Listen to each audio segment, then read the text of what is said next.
Physics classes bye Neeraj Sharma में आपका स्वागत है। तो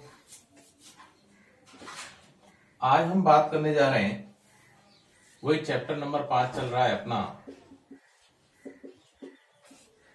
ठीक है। और चैप्टर का जो नाम है वो है विद्युत धारा।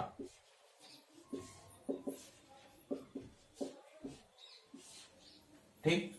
और अपनी लाइव क्लास में हमने पढ़ा था कि जो टॉपिक चल रहा था वो चल रहा था अपना सेल और विद्युत वाहक बल। इन दो के बारे में हम डिस्कस कर चुके थे अच्छे से, ठीक है। सेल और विद्युत वाहक बल, इन दो के बारे में हम अच्छे से डिस्कस कर चुके थे। एक बार दोबारा से हम इसका रिवीजन कर लेते हैं। सुनना, सेल क्या होता है भाई? सेल बता दिया था। सेल क्या होते हैं? जो ऊर्जा के एक रूप को दूसरे रूप में क्या करते हैं? परिवर्तित करते हैं, ठीक है ना। तो देखना ध्यान से, सेल जो है वो दो प्रकार के थे अपने। सेल का मुख्य काम क्या था? आवेश को परिपथ में गति कराने के लिए दी गई एनर्जी, ये काम था किसका? सेल का, ठीक है। अब बात करते हैं, सेल दो प्रकार के थे। एक तो था अपना प्राथमिक सेल और एक जो था वो था द्वितीयक सेल। प्राथमिक सेल के लिए हमने बात की थी, तो प्राथमिक सेल के लिए हमने क्या कहा था कि इन्हें हम दोबारा आवेशित नहीं कर सकते। और जब हम इन्हें दोबारा आवेशित नहीं कर सकते तो केवल और केवल ये क्या हो रहे हैं? डिस्चार्ज हो रहे हैं। क्या हो रहे हैं? डिस्चार्ज हो रहे हैं, ठीक है। जबकि इन्हें हम क्या कर सकते हैं? उन्हें आवेशित कर सकते हैं। इसका मतलब ये डिस्चार्ज भी हो रहे हैं और इन्हें हम चार्ज भी कर सकते हैं। क्लियर? तो जब ये डिस्चार्ज हो रहा है तो सेल के अंदर कौन सी एनर्जी पाई जाती है? वो होती है रासायनिक ऊर्जा। कौन सी ऊर्जा? रासायनिक ऊर्जा, ठीक है। तो प्राथमिक सेल क्या होते हैं? जो रासायनिक ऊर्जा को विद्युत ऊर्जा में रूपांतरित करते हो, ठीक है। ये नई बात है, रूपांतरित करते हो और इन्हें पुनः आवेशित नहीं कर सकते। और द्वितीयक सेल में क्या होता है? द्वितीयक सेल में जब डिस्चार्ज होगा तो उस समय रासायनिक ऊर्जा को विद्युत ऊर्जा में, ये कौन सी स्थिति है? डिस्चार्जिंग की स्थिति, ठीक है। और चार्जिंग की में क्या होगा? तथा उन्हें विद्युत ऊर्जा को रासायनिक ऊर्जा में रूपांतरित करते हो, ठीक है साहब। क्लियर है ना। तो यहां हमारा ये टॉपिक कंप्लीट क्लियर हो गया कि प्राथमिक सेल क्या होते हैं, द्वितीयक सेल क्या होते हैं।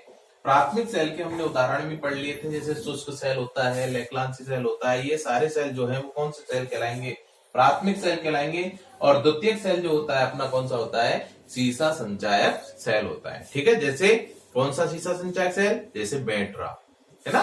कौन? बैटरा, जो घरों में इन्वर्टर के रूप में इन्वर्टर लगा होता है ना। इन्वर्टर तो नाम अलग होता है, लेकिन बैटरा जो है उसके अंदर रासायनिक ऊर्जा होती है, ठीक है। उसको हम बोलते हैं सीसा संचायक सेल, ठीक है सर। तो ये सेल के बारे में बात हो गई। फिर हम बात कर रहे थे विद्युत वाहक बल। विद्युत वाहक बल किसी भी प्रकार का बल नहीं है, पहली बात, ठीक है। इंपॉर्टेंट बात क्या है यहाँ पर कि यह कोई बल नहीं है। तो फिर क्या है ये केवल क्या है? एक वोल्टेज है। क्या है भाई? वोल्टेज है जो सेल के पास विभव पाया जाता है ना। और ये वोल्टेज जो काम आती है वो क्या आती है? E बराबर B अपॉन क्यू। E बराबर W अपॉन क्यू, है ना। कि एकांक आवेश को परिपथ में प्रवाहित करने के लिए दी गई ऊर्जा या किया गया कार्य ही क्या कहलाता है? विभव कहलाता है, या इसको हम विद्युत वाहक बल के नाम से जानते हैं, ठीक है। और विद्युत वाहक बल जो काम आता है, मैंने बताया था आपको कि जब सेल कैसा हो, खुले परिपथ में हो। कैसा हो, खुले परिपथ में। खुले परिपथ के मतलब जैसे सेल है, अगर मैं घड़ी में लगा देता हूं तो वहां काम कर रहा है वो, है ना। और अगर मैं सेल को बाहर निकाल लेता हूं, जैसे मार्केट से हम खरीद के लाते हैं, तो सेल के पास जितनी एनर्जी है वो टोटल एनर्जी, वो टोटल वोल्टेज, संपूर्ण वोल्टेज, है ना, विद्युत वाहक बल के बराबर होती है। नहीं, यही बात समझ में है ना। तो जब सेल खुले परिपथ में होता है, खुले परिपथ का मतलब जैसे मार्केट से ला रहे हैं और सेल ओपन स्थिति में है, तो वो सेल खुला परिपथ कहलाएगा। ठीक है, तो वो खुले परिपथ में उससे कोई मान की धारा प्रवाहित नहीं हो रही है। ठीक है, तो जब सेल खुले परिपथ में होता है तो यहां पर इस स्थिति में B बराबर होता है E के, है ना। वोल्टेज जो है वो विद्युत वाहक बल के बराबर होती है। क्लियर, समझ में आ गया, है ना। तो इसका एक बार स्क्रीनशॉट ले लेना और अच्छे से। ठीक है, फिर आगे चलते हैं भाई।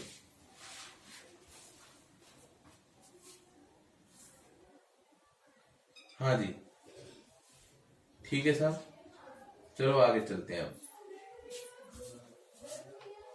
अब बात करते हैं नेक्स्ट पॉइंट की, और अगला पॉइंट है अपना टर्मिनल वोल्ट का।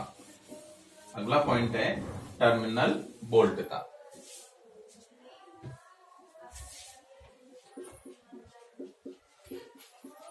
टर्मिनल वोल्टता, ठीक है। टर्मिनल वोल्टता क्या होती है, ध्यान से सुनना भाई।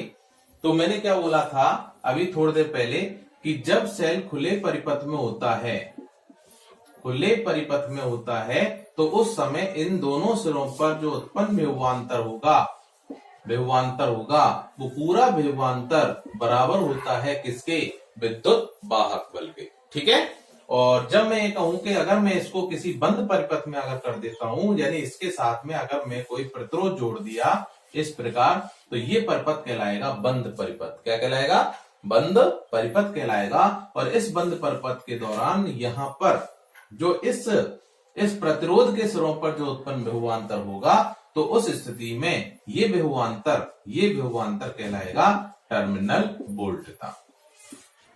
ठीक है भाई, नहीं यही बात समझ में। इसका मतलब बंद परिपथ में सेल के सिरों पर जो उत्पन्न विभवांतर होगा, अब यहां पर इन दोनों सिरों पर जो विभवांतर है वही विभवांतर इन दोनों सिरों पर होगा। क्लियर, B बराबर IR। ठीक है, B बराबर IR। क्लियर, और वो B बराबर IR जो होगा वो E के बराबर नहीं होगा। ठीक है, क्यों, क्योंकि इस स्थिति में इस सेल ने आवेश को प्रवाहित होने के लिए कुछ ना कुछ एनर्जी इसने दे दी है। नहीं यही बात समझ में है ना, कि जैसे मान चलो इसके पास 8 जूल एनर्जी थी और 8 जूल में से इसने 2 जूल एनर्जी इसको दे दी। तो अब बताओ यहां पर कि विद्युत वाहक बल जो है वो कितना रह गया इसके पास, कितना रह गया, 6 जूल रह गया। पहले कितना था, 8 जूल था, 2 जूल इसने इसको दे दिया, अब कितना रह गया, 6 जूल रह गया। नहीं यही बात समझ में है ना। तो इसका मतलब E के मान में क्या हो जाएगा, परिवर्तन हो जाएगा। ठीक है सर, हाँ जी। अब देखना भाई ध्यान से। तो इसका मतलब टर्मिनल वोल्टता क्या होती है कि बंद परिपथ में बंद परिपथ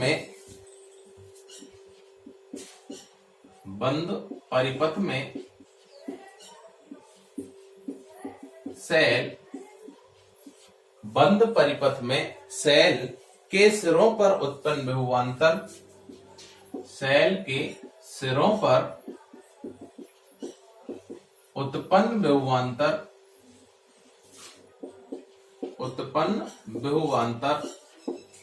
सेल के सिरों पर उत्पन्न विभवांतर टर्मिनल वोल्टता कहलाती है। विभवांतर टर्मिनल वोल्टता कहलाती है। ठीक है भाई, टर्मिनल वोल्टता कहलाती है। अब बात करते हैं कि चार्जिंग की स्थिति क्या होती है और डिस्चार्जिंग की स्थिति क्या होती है। ठीक है, देखना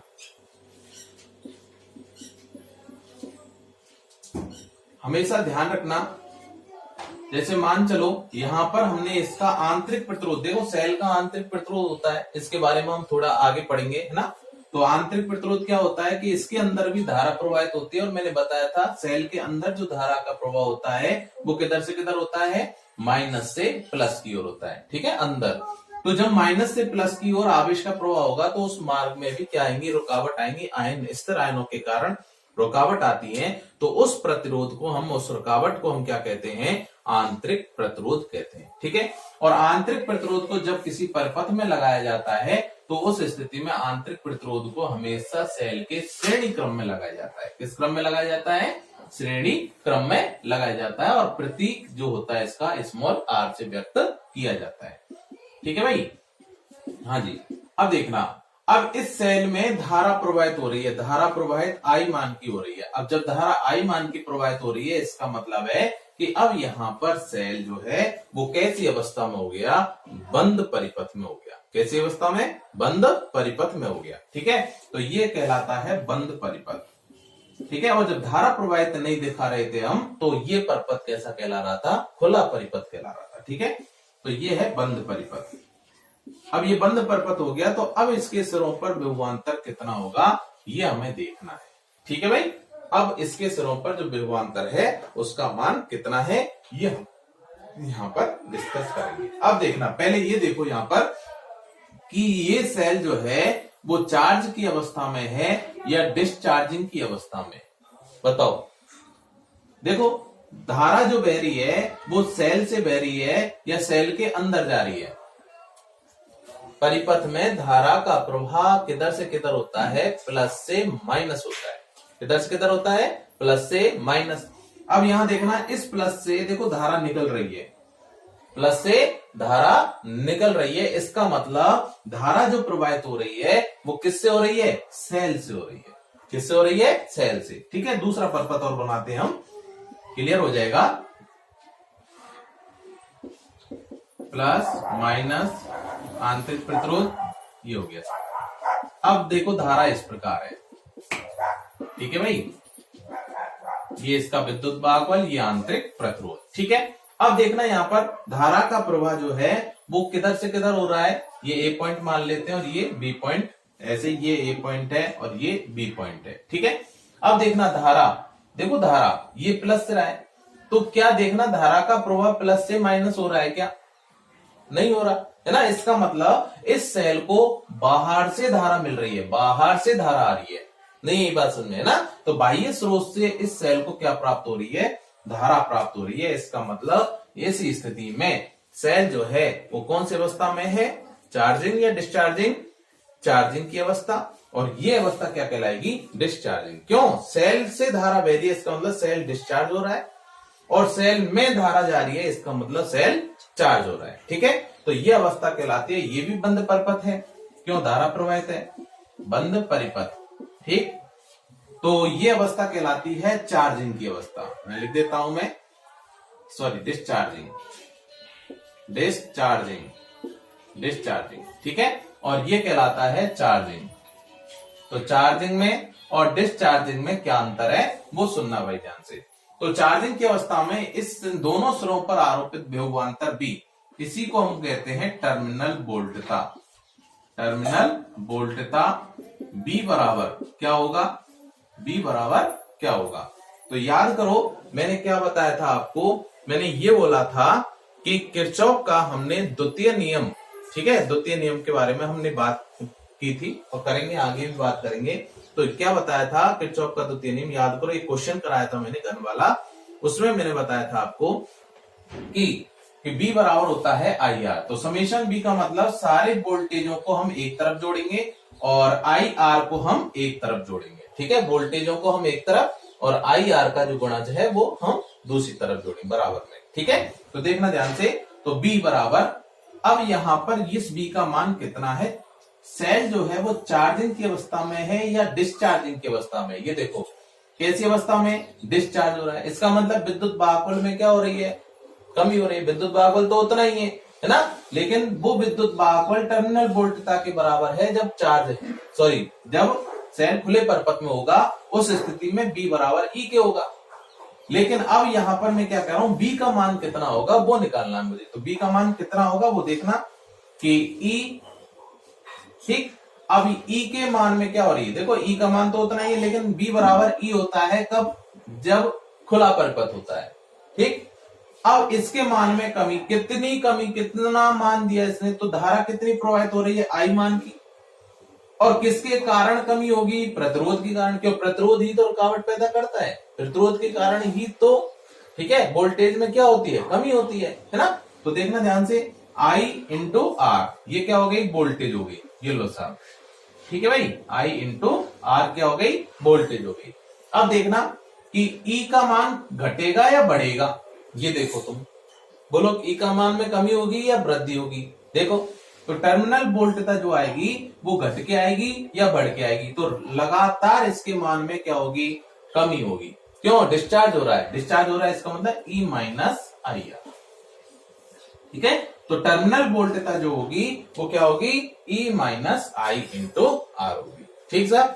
और यहां पर अगर मैं देखूं टर्मिनल वोल्टता, तो यहां पर टर्मिनल वोल्टता क्या होगी, बताओ भाई, टर्मिनल वोल्टता क्या होगी, B बराबर E प्लस आई आर। क्यों, क्योंकि यहां पर अतिरिक्त मान मिल रहा है, किसको, आई जो है वो बाहर से प्राप्त हो रही है, बाहर से प्राप्त हो रही है, इसका मतलब ए और बी सिरों के मध्य वोल्टेज के मान में लगातार क्या हो रही है, वृद्धि हो रही है। क्यों, ये जो बी है वो क्या बता रहा है, चार्जिंग की स्थिति को बता रहा है ना, और ये भी क्या बता रहा है, डिस्चार्जिंग की स्थिति को बता रहा है। यानी इसके मान में लगातार कमी होती जा रही है और इसके मान में लगातार क्या हो रही है, वृद्धि हो रही है। क्लियर है, ठीक है साहब, हाँ जी, इसका स्क्रीनशॉट ले लो।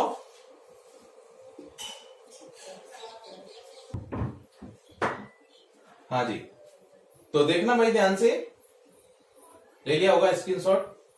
यहां पर B का मान जो है वो E से कम होगा या ज्यादा होगा, ये देखो, E में से घट रहा है, इसका मतलब E का मान ज्यादा होगा किसकी तुलना में, B की तुलना में। कि यदि मैं E का मान 8 मानूं और IR का मान 2 मानूं, तो देखना B का मान कितना आएगा, B का मान कितना आ गया, 6 आ गया, और 6 8 से क्या है, कम। तो इसका मतलब B कम होगा किसकी तुलना में, विद्युत वाहक बल की तुलना में, ठीक है। और यहां पर टर्मिनल वोल्टता क्या होगी, ज्यादा होगी किसकी तुलना में, विद्युत वाहक बल की तुलना में, ठीक है भाई। हाँ जी, आगे चलते हैं, नेक्स्ट मिटा देता हूं।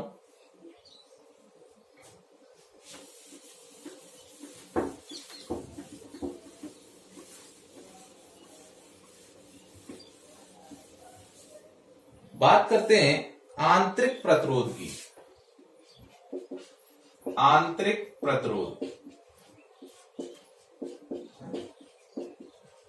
तो मैंने अभी बताया था, तो मैं लास्ट क्लास में, लाइव क्लास जब हमने ली थी, तो उसमें ये बताया था कि ये पात्र है, ये इलेक्ट्रोड हैं दो, ये दो कोई इलेक्ट्रोड हैं, ठीक है, जिसमें एक को एनोड कहते हैं और एक को कैथोड कहते हैं, और इनको हमने किसी विद्युत अपघट्य पदार्थ के विलयन में क्या कर दिया, रख दिया, है ना। तो जब रख दिया तो उस स्थिति में विद्युत अपघट्य पदार्थ का क्या होगा, विघटन होगा। तो प्लस आयन हम कहते हैं, जैसा प्लस आयन तो एनोड पर एकत्रित होते हैं और माइनस आयन किस पर, कैथोड पर एकत्रित होते हैं, ऐसे तो बोलते हैं, ठीक है। तो यहां पर आवेश का ट्रांसफर होगा, जब आवेश का ट्रांसफर होगा तो स्थिर आयन जो होंगे इसके, वो इसके इनके मार्ग में क्या करेंगे, रुकावट पैदा करेंगे, ठीक है। हालांकि यहां पर जो प्रभाव होता है वो केवल और केवल किसका होता है, इलेक्ट्रॉन्स का प्रभाव होता है। किसका होता है, इलेक्ट्रॉन्स का प्रभाव होता है, और उस इलेक्ट्रॉन्स के प्रभाव में स्थिर आयनों के कारण रुकावट आती है। तो इसके अंदर आई रुकावट क्या कहलाती है, आंतरिक प्रतिरोध कहलाती है, और बाह्य परपथ में आई रुकावट कहलाता है ये वाला प्रतिरोध। नहीं, यही बात समझ में, ठीक है, बात समझ में आ गई। तो बाह्य परपथ में अगर कोई प्रतिरोध लगा है तो वो बाह्य धारा में रुकावट पैदा कर रहा है, और ये सेल के अंदर धारा में प्रवाह में क्या कर रहा है, रुकावट पैदा कर रहा है ना। जैसे आप लोगों ने देखा होगा कि एक्सपायरी डेट लिखी होती है सेल पर, है ना, कि ये सेल की जो एक्सपायरी डेट है वो इतनी है ना, कि ये 2018 से लेके 2020 तक इसकी क्षमता है ना। 2020 के बाद इसकी जो क्षमता है वो क्या हो जाएगी, कम हो जाएगी। वोल्टेज जितनी, जैसे 1.5 वोल्ट का सेल है तो वो 1.5 वोल्ट का नहीं रहेगा, डिस्चार्ज हो जाएगा रखे रखे, है ना। तो वो रखे रखे डिस्चार्ज किसके कारण हो रहा है, वो किसके कारण हो रहा है, आंतरिक प्रतिरोध के कारण हो रहा है, ठीक। तो आंतरिक प्रतिरोध को की परिभाषा हम लिख देते हैं, क्या होगी, देखना ध्यान से, कि किसी सेल के अंदर किसी सेल के अंदर विद्युत अपघट्य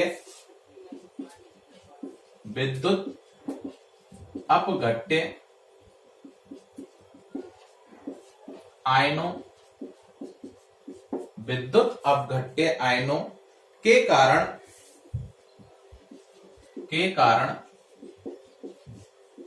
विद्युत धारा प्रवाह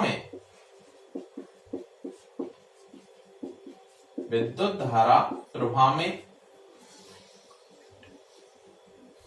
आई रुकावट सेल का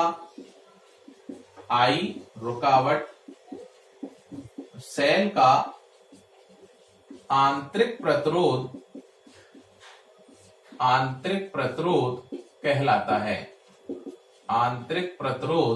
कहलाता है। ठीक है भाई, आंतरिक प्रतिरोध कहलाता है। इसे स्मॉल r से व्यक्त करते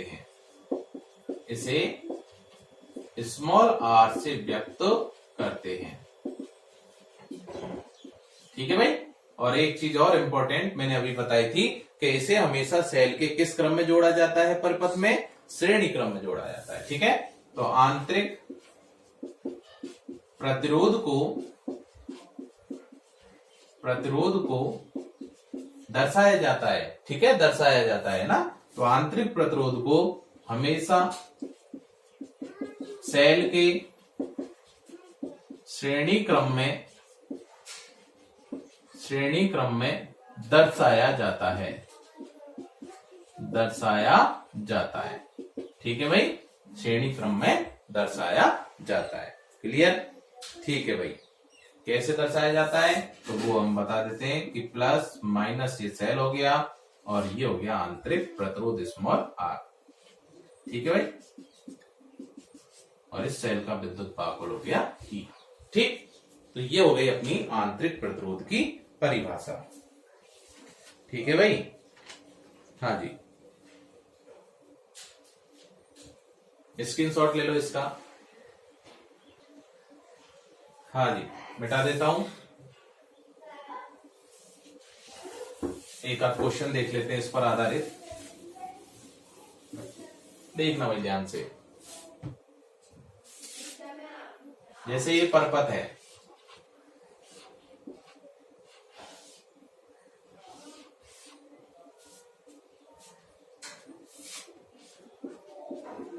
प्लस माइनस, और ये हो गया इसका आंतरिक प्रतिरोध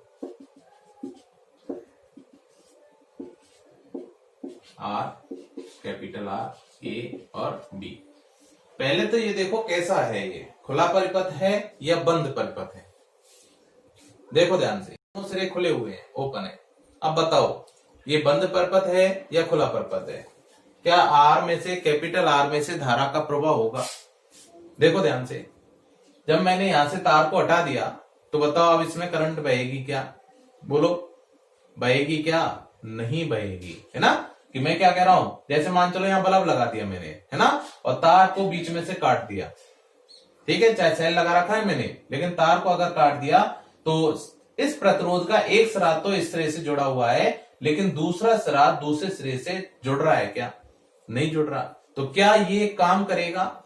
नहीं करेगा। बात समझ में आ गई? तो इसका मतलब धारा प्रवाह नहीं हो रहा है, तो ये परिपथ कैसा कहलाएगा? खुला परिपथ कहलाएगा। ठीक है, हाँ जी, तो ये परिपथ है खुला परिपथ, खुला परिपथ। ठीक है भाई, ये कैसा परिपथ हो गया? खुला परिपथ हो गया। समझ में आ गया होगा। तो ए और बी सिरों के मध्य विभवांतर कितना रहा यहां पर बताओ भाई। ये क्वेश्चन है अपना, पूछे जाते हैं। क्या पूछा जाता है? तो क्वेश्चन पहला पूछा जा रहा है, ए व बी सिरों के मध्य विभवांतर, ए व बी सिरों के मध्य विभवांतर कितना है? विभवांतर, तो बताओ भाई ए और बी के मध्य विभवांतर कितना हुआ यहाँ पर? फटाफट बताओ। कैसा परिपथ है ये? खुला परिपथ। और खुले परिपथ में सेल का विद्युत वाहक बल ही उसकी टर्मिनल वोल्टता कहलाती है। नहीं, यही बात समझे। बताया था मैंने कि B बराबर क्या होता है, E होता है। तो A और B सिरों के मध्य विभवांतर कितना रहा, जितना है उतना ही होगा। ठीक है, क्यों, कोई धारा ही नहीं बह रही। ठीक है, तो कितना विभवांतर हुआ, E के बराबर होगा। क्लियर भाई। अच्छा, नेक्स्ट बात करते हैं।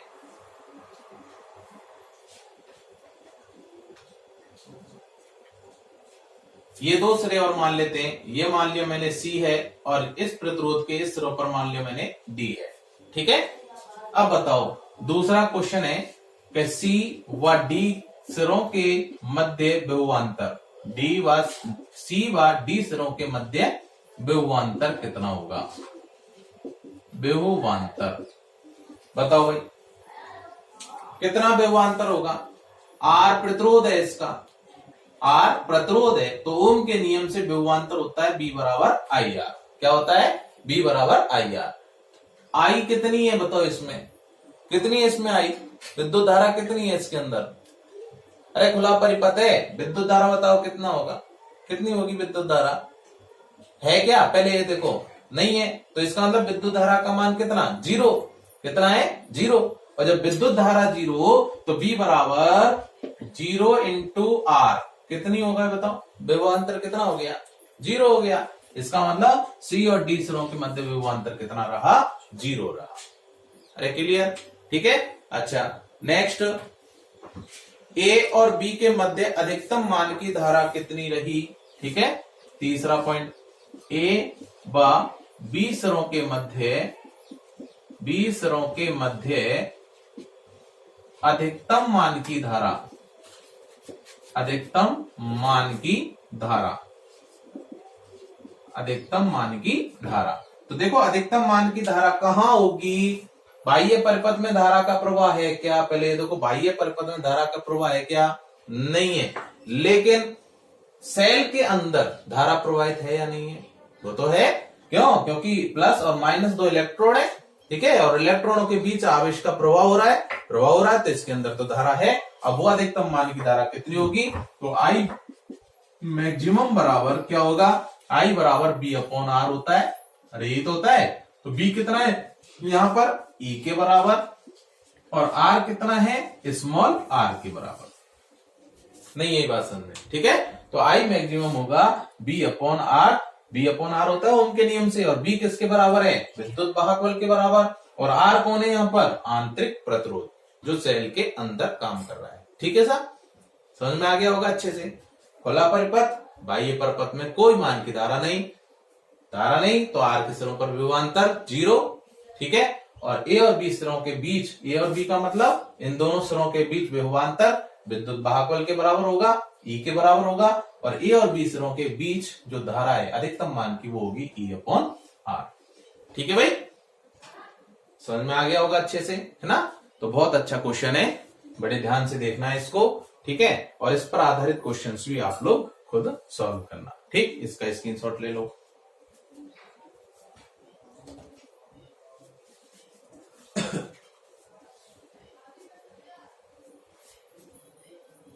हाँ जी, हो गया होगा। ठीक है, तो आज के लिए इतना ही, है ना। तो आज की क्लास में हमने क्या देखा, सेल, विद्युत वाहक बल, टर्मिनल वोल्टता और आंतरिक प्रतिरोध, ये चारों पॉइंट अपने अच्छे से क्लियर हम कर चुके हैं।